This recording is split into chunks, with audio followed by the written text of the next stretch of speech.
Don't look, Bella. Do you think I'm pretty?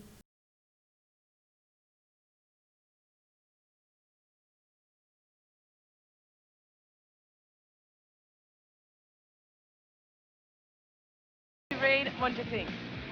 Keith Richards, the biography by Victor Bockris. Fantastic. What makes it so good? It's got everything. Drug addiction, police corruption, entrapment, courtroom farce, hospital drama, betrayal by his best friend romantically, the near downfall of the Canadian government, addictive reading. In the past, it's been easy to dismiss rock and roll books as harmless bits of pop ephemera, but no more. Though few could argue their literary credentials, today these books are big business. I thought it was great. I found it highly informative. It not only gave you a good perspective of the band's history from formation to current day, but it also gave you a good insight into the history of metal music. Nirvana and the Sound of Seattle. It was good, I liked it a lot. It was very deep and thorough and to the point. What are the readers, who are mostly male and aged between 15 and 25, looking for in their rock and roll books?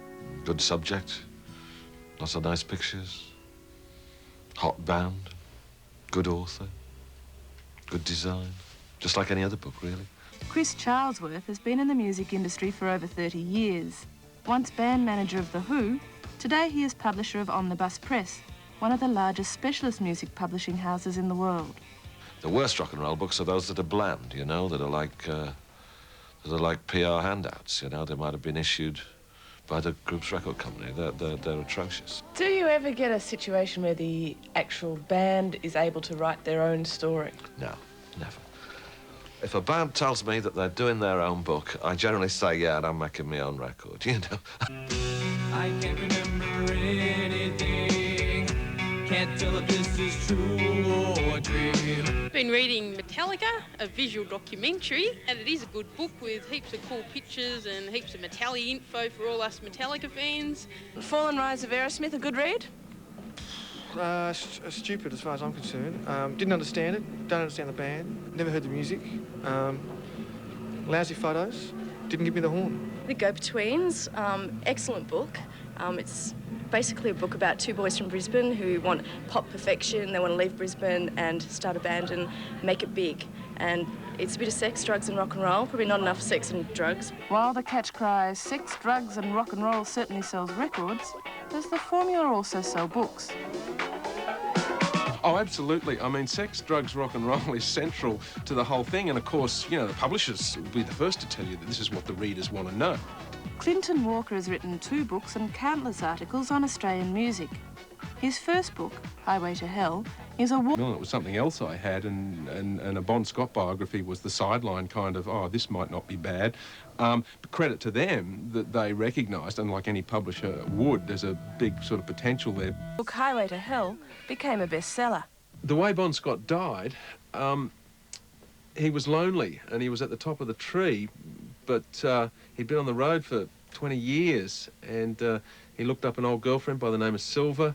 And she didn't want to go out with him, and she was hanging around with a guy called Joe, who was a cocaine dealer, and he didn't want to go out with him. So Bon went out, and he hadn't had anything to eat, and he drank far too much, and he was sick and tired and lonely and bored probably too, and he got dragged home by another mate, and this mate left him in the car to sleep it off, and it was freezing cold, and his neck cricked around the gear stick, and he vomited in his sleep, and he'd had enough. And when his friend came out the next morning, Bon was dead.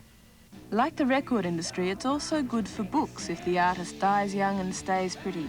The proliferation of books on Kurt Cobain from Nirvana proves this. I read, in their own words, Kurt Cobain and Courtney Love. Basically, I think it has great historical value and some fantastic photos. But it kind of degenerates into a bit of a blow-by-blow tabloid look at the life and eventual death of Kurt Cobain. For the publisher, there are dangers in telling too much of the truth. We get sued from time to time, or at least we get threatened with lawsuits. It tends to be that the bigger and more popular the act, the more likely they are to be litigious. It seems that if they can navigate a path between telling the truth and avoiding litigation, the best rock and roll books are the ones that reveal all of the bad behaviour. So the performers in Oasis, the bad boys, Oh, they're perfect. are Perfect a dream? for me. Absolute dream is that.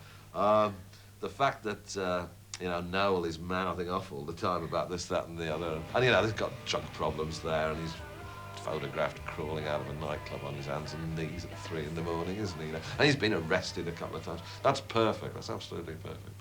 So does Salacious sell? Yeah, it does. Always will.